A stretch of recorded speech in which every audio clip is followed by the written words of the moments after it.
Sir, जो आपने पहला ट्रिगर दिया, मैं उसी के साथ अपना सवाल की शुरुआत करूंगी। ये 6 सालों में पहली बार हो रहा है कि डाउ लगातार 8 दिन गिरा है, लेकिन उसके सामने दूसरे मेजर इंडिसेस को देखते हैं, वो रिकॉर्ड पे रिकॉर्ड स्ट्रेंथ हो रही है।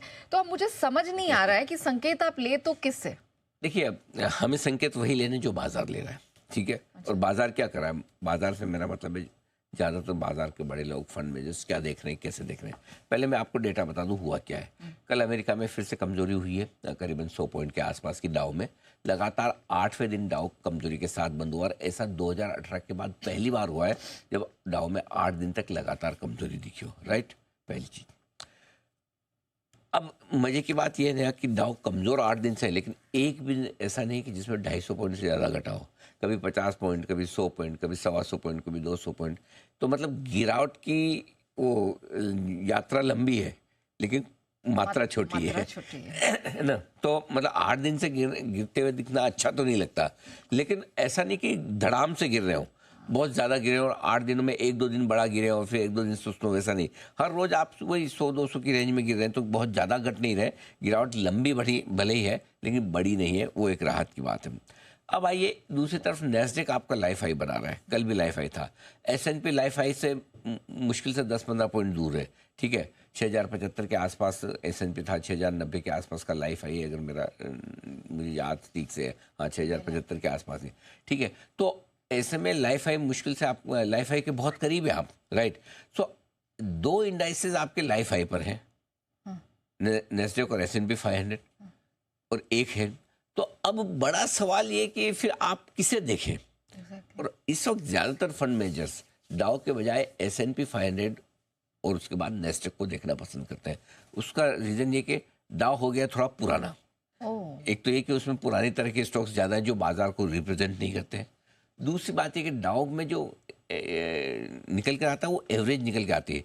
डाउ कैसे बनता है, डाउ में जितने स्टॉक हैं उन स्टॉक्स में कितने स्टॉक, कोई एक स्टॉक 8% बढ़ा, कोई 2% घटा, इन सारे स्टॉक को जितने बढ़े और घटे उसकी एवरेज निकाल कर डाउ निकाला जाता है। Industrial average. हाँ, इंडस्ट्रियल एवरेज। इसलिए वो जबकि दूसरे इंडेक्स बिल्कुल मार्केट कैप के बेसिस पे, फ्री फ्लोट के बेसिस पे, हर एक का अपना अपना अलग वजन है, राइट। जैसे हम कहते हैं ना कि HDFC बैंक, TCS, रिलायंस का निफ्टी में बड़ा वजन है, बड़े स्टॉक है, बड़ा फ्री फ्लोट है। वहाँ पर ऐसा नहीं है।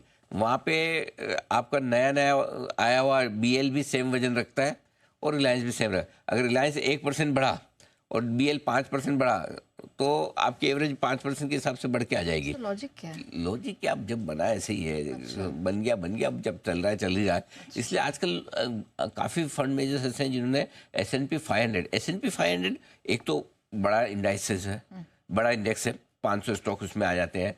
वो ब्रॉडर मार्केट को रिप्रेजेंट करता है। उसमें आपके पुराने इकोनॉमी स्टॉक भी आ गए, नए भी आगे, सब तरह के आ जाते हैं। इसलिए S&P 500 को देखकर डिसीजन लेना ज़्यादा ठीक समझा जा रहा है आजकल। रहा सवाल डायरेक्शन का, आज से फेड की मीटिंग शुरू है, 2 दिन की बैठक है।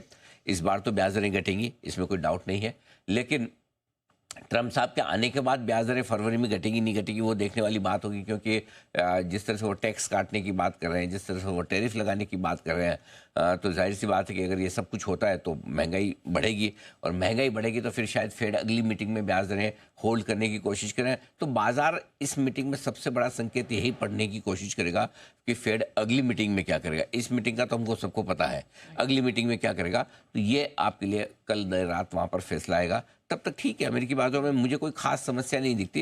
वैसे हमारे डाउ के टारगेट पक्के हैं 46 से 48 हज़ार के, उसमें कोई डाउट नहीं। लेकिन एट द मोमेंट ज़्यादातर फंड मैनेजर्स अमेरिका में भी और ग्लोबली S&P 500 पर ज़्यादा फोकस बनाए हुए हैं। जब तक वहाँ कमजोरी के संकेत नहीं आते हैं तब तक अमेरिका में आपको बड़ी मंदी का डर नहीं है। S&P 500 घटना शुरू होता है सिग्निफिकेंटली, तो दिक्कत की बात है। ठीक है, चलिए सर।